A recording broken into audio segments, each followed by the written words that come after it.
Close watch scenes from the senior night ceremony as Seton Hall seniors Angel Delgado, Kadeen Carrington, Daisy Rodriguez and Ish Sanogo were honored prior to the Butler game. Jerry Carino's 6 big dance seating scenarios, potential opponents, and who Seton Hall fans should root against this weekend. The sentiment was expressed by senior Kadeen Carrington late Thursday night amid a disappointed locker room in Madison Square Garden. After 2 years of tough draws, Seton Hall basketball is due for a break in the seeding process. On Friday, the Pirates may have gotten one. San Diego State knocked off mid-major power Nevada in the Mountain West Conference Tournament, allowing the Hall to hold steady as a No. 7 seed in the latest round of bracketology. How important is the seed, and the draw? It had the Pirates 2 years ago, when they got shipped to Denver to face underseeded Gonzaga. Last year their first round draw was fairer in Arkansas, but the winner had to take on eventual champ North Carolina in the Tar Heels' backyard. Seton Hall fans, get ready to travel to Nashville, Detroit, Charlotte or Pittsburgh. Photo, Vincent Carchietta, USA Today Sports. Seton Hall, 21-11, will be making a third consecutive NCAA Tournament appearance for the first time since P.J. Carlesimo guided the program to 4 straight from 1991 to 94. The Pirates have not won a game in the Big Dance since beating Arizona as a No. 8 seed in 2004.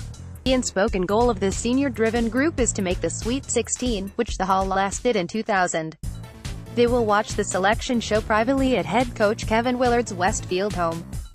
Teams potentially could bump Seton Hall down a seed line, into a dreaded 8-9 game, over the next 24 hours.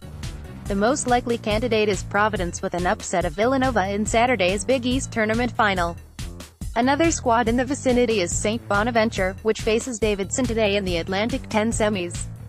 Lurking in the background is Alabama, which takes on Kentucky in today's SEC semis. As Sunday's NCAA Tournament selection show draws closer, 6 p.m. TBS, here is a look at the Hall's potential first weekend draws.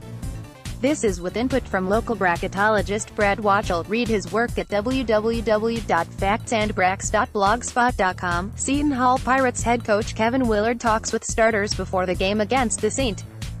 John's Red Storm. Photo, Anthony Grupuso, USA Today Sports. If the Pirates hold on to a 7-seed potential first-round opponents, Oklahoma, Kansas State, USC, St. Bonaventure, Texas, Alabama, UCLA. Scenario 1, in Detroit, Friday and Sunday, with Purdue as the No. 2 seed. This would be a favorable 2-game draw. The Boilermakers are horrendous on the glass in SED but soft inside. Hall big man Angel Delgado could have a field day. Purdue relies heavily on the three-point shot, so the Pirates' sometimes shaky perimeter defense would be tested. Scenario 2, in Nashville, Friday and Sunday, with Purdue, North Carolina or Duke as the No. 2 seed. This assumes one of North Carolina and Duke stays in Charlotte with Virginia and the other ends up in the Music City. Duke is young but loaded with talent. Experienced North Carolina has survived the nation's toughest schedule. Scenario 3, in Charlotte, Friday and Sunday, with Duke or North Carolina as the number 2 seed. See above, except this is closer to home for those programs. Scenario 4, in Pittsburgh, Thursday and Saturday, with Cincinnati as the number 2 seed.